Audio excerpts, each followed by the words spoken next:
Hello friends, Radhe Radhe. તો friends, અમારી ચેનલમાં તમારું હાર્દિક સ્વાગત છે. તો આજે આપણે બનાવવાના છીએ ઉપવાસ સ્પેશિયલ એકદમ ક્રિસ્પી અને ટેસ્ટી ફરાળી વડા. આ વડા ખાવામાં બહારથી એકદમ કરકરા અને અંદરથી એકદમ સોફ્ટ એવા તૈયાર થશે. તો આ વિડીયોને અંત સુધી જરૂરથી જોજો. અને આ વિડીયો જોતા પહેલાં અમારી ચેનલ સબસ્ક્રાઈબ ના કરી હોય તો પ્લીઝ પહેલાં જ સબસ્ક્રાઈબ કરી લો. અને હા, બેલ આઇકન જરૂરથી દબાવજો, તો તમને આવી નવી નવી સરળ રેસીપી ઇઝીલી જોવા મળી જશે. તો ચલો હવે જલ્દીથી રેસીપી સ્ટાર્ટ કરીએ. સૌ પ્રથમ આપણે એક કઢાઈ લઈ લઈએ અને કઢાઈની અંદર આપણે સાબુદાણા એડ કરીશું. અમે જે સાબુદાણા લીધા છે, આપણે 2 થી 2.5 ચમચી જેવા સાબુદાણા એડ કરવાના છે કઢાઈની અંદર. અને આ સાબુદાણાને આપણે 10 થી 12 સેકન્ડ માટે શેકવાના છે. હવે 10 થી 12 સેકન્ડ જેવું થઈ ગયું છે. આપણા જે સાબુદાણા છે સરસ રીતે શેકાઈ ગયા છે. હવે આ સાબુદાણાને એક પ્લેટમાં કાઢી લઈએ અને થોડી વાર માટે ઠંડા થવા મૂકી દઈશું. ત્યાં સુધી આપણે એક મિક્સર જાર લઈ લઈએ અને મિક્સર જારની અંદર ઘરમાં રહેલી કોઈ પણ વાટકીના માપે 1 વાટકી મોરૈયો એડ કરીશું. હવે 1 વાટકી મોરૈયાની સામે આપણે 2 થી 2.5 ચમચી જે સાબુદાણા શેક્યા હતા એ ઠંડા થઈ ગયા છે, એ એડ કરી લઈએ. હવે આ બંને વસ્તુને આપણે મિક્સર દ્વારા સરસ રીતે ગ્રાઇન્ડ કરીને એક ઝીણો પાવડર તૈયાર કરી લેવાનો છે. આવી રીતે મેં મિક્સર દ્વારા એક ઝીણો પાવડર સરસ રીતે તૈયાર કરી લીધો છે, તમે જોઈ શકો છો. હવે આપણે વડાનું મિશ્રણ તૈયાર કરીશું. એના માટે આપણે એક પેન લઈ લઈએ. હવે પેનની અંદર આપણે 1 ચમચા જેવું તેલ એડ કરીશું. હવે તેલ ગરમ થઈ જાય પછી 1 ચમચી જીરું એડ કરીએ. જીરું થોડું શેકાઈ જાય પછી 1 ચમચી જેવા સફેદ તલ એડ કરીશું. હવે આ બંને વસ્તુને આપણે સરસ રીતે શેકાવા દઈએ. હવે આ બંને વસ્તુ આપણી જે છે સરસ રીતે શેકાઈ ગઈ છે. હવે તીખાસ માટે અમે 1 ચમચી આદુ મરચાંની પેસ્ટ એડ કરી છે, એ એડ કરી લઈશું. તમે સ્વાદના એકોર્ડિંગ જેટલું તીખું ખાઈ શકો એટલી આપણે મરચાંની પેસ્ટ એડ કરી શકો છો. હવે આ મરચાંની પેસ્ટને પણ સરસ શેકી દઈએ. હવે જે આપણી પેસ્ટ છે સરસ રીતે શેકાઈ ગઈ છે. હવે જે વાટકીના માપે આપણે મોરૈયો લીધો તો એ જ વાટકીના માપે આપણે 2 વાટકી જેટલું આપણે પાણી એડ કરવાનું છે વઘારની અંદર. હવે સરસ વઘારમાં પાણી મિક્સ થઈ જાય એવી રીતે આપણે મિક્સ કરી લઈએ. હવે થોડું પાણી આવી રીતે ઉકળી જાય પછી આપણે સ્વાદના એકોર્ડિંગ મસાલા કરી લઈશું. હવે સ્વાદના એકોર્ડિંગ ફરાળી મીઠું એડ કરીએ, 1/2 ચમચી કાળા મરી પાવડર, હવે 1 ચમચી ખાંડ એડ કરીશું. હવે 1 ચમચી લીંબુનો રસ એડ કરી લઈએ. હવે થોડા લીલા કોથમીર એડ કરી લઈશું. હવે બધા મસાલાને સરસ મિક્સ કરી લઈએ અને ખાંડ ઓગળે ત્યાં સુધી આપણે એને મિક્સ કરતા રહેવાનું છે. હવે જે ખાંડ છે સરસ ઓગળી ગઈ છે.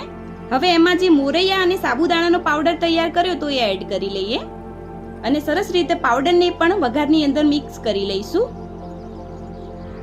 હવે સરસ રીતે મિક્સ કરી લઈએ અને આ વડા મિશ્રણને 1 થી 2 મિનિટ માટે ગેસના ધીમા ફ્લેમ ઉપર આપણે એને શેકાવા દેવાનું છે. હવે તમે જોઈ શકો છો જે આપણું મિશ્રણ છે સરસ રીતે ઘટ થઈ ગયું છે અને 1 થી 2 મિનિટ જેવું થઈ ગયું છે, એટલે પ્રોપર આપણું મિશ્રણ શેકાઈ ગયું છે. હવે ગેસ ઉપરથી એને પેનને નીચે ઉતારી લઈએ. હવે આપણે એક પ્લેટ લઈ લઈશું અને જે મિશ્રણ તૈયાર કર્યું છે એ પ્લેટની અંદર એડ કરી લઈએ. હવે તવેથાની મદદથી મિશ્રણને આપણે સરસ રીતે પ્લેટની અંદર ફેલાવી દઈએ જેથી જલ્દી ઠંડુ થઈ જાય. હવે આપણે એને થોડી વાર માટે ઠંડુ થવા મૂકી દઈએ.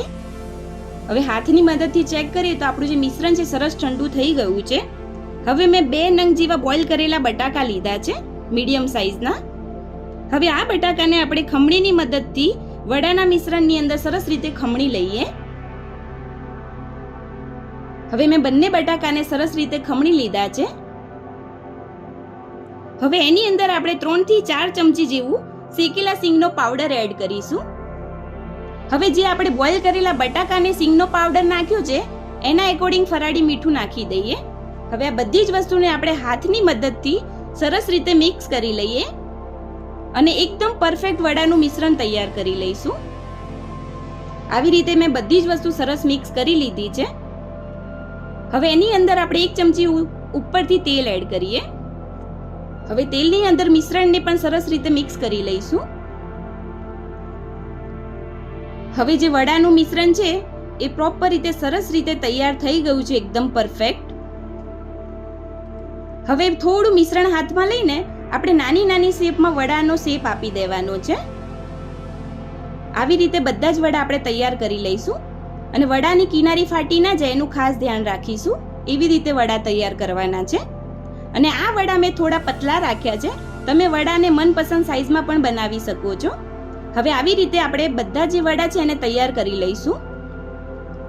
આવી રીતે મેં બધા જ વડાને સરસ રીતે શેપ આપીને તૈયાર કરી લીધા છે. હવે વડા ઉપર આપણે સફેદ તલનું ગાર્નિશ કરી લઈશું. આવી રીતે આપણે બધા જે વડા તૈયાર કર્યા છે એ વડા ઉપર સફેદ તલનું ગાર્નિશ કરી લેવાનું છે. આવી રીતે દબાવીને એડ કરી લઈશું. હવે તમે જોઈ શકો છો આપણા જે બધા વડા છે સરસ રીતે તૈયાર થઈ ગયા છે. હવે વડાને આપણે ફ્રાય કરી લઈએ. હવે વડાને ફ્રાય કરવા માટે એક કઢાઈમાં તેલ મૂકીને ગરમ થવા માટે મૂકી દઈએ. હવે જે આપણું તેલ છે સરસ રીતે ગરમ થઈ ગયું છે. હવે તેલ ગરમ થઈ જાય પછી આપણે 1 બાય 1 વડા એડ કરતા જઈએ. અને આ વડા જ્યારે ગરમ તેલમાં એડ કરીએ ત્યારે ગેસનો ફ્લેમ છે આપણે હાઈ રાખીશું. અને જેમ વડા નાખી દઈશું પછી ગેસના ધીમા ફ્લેમ ઉપર વડાને એકદમ ગોલ્ડન અને ક્રિસ્પી થાય ત્યાં સુધી આપણે એને ફ્રાય કરીશું, જેથી વડા અંદર સુધી પ્રોપર રીતે શેકાઈ જાય, કાચા ના રહે. હવે ધીમે ધીમે આપણે વડાને ફેરવતા જઈશું અને ગેસના ધીમા ફ્લેમ ઉપર ફ્રાય કરીશું. હવે જે વડા છે આપણે સરસ રીતે ગોલ્ડન બ્રાઉન થઈ ગયા છે, તમે જોઈ શકો છો. હવે વડાને આપણે એને બહાર કાઢી લઈએ તેલમાંથી. હવે આવી રીતે આપણે બધા જ વડાને ગોલ્ડન બ્રાઉન અને ક્રિસ્પી થાય ત્યાં સુધી આપણે બધા જ વડા ફ્રાય કરી લઈએ. હવે આવી રીતે મેં બધા જ વડાને સરસ રીતે ગોલ્ડન બ્રાઉન અને ક્રિસ્પી થાય ત્યાં સુધી ફ્રાય કરી લીધા છે. તમે જોઈ શકો છો વડાને બંને સાઈડથી એકદમ ગોલ્ડન બ્રાઉન થઈ ગઈ છે. હવે આપણે એક પ્લેટ લઈ લઈએ અને પ્લેટની અંદર ગરમા ગરમ વડાને સર્વ કરીએ.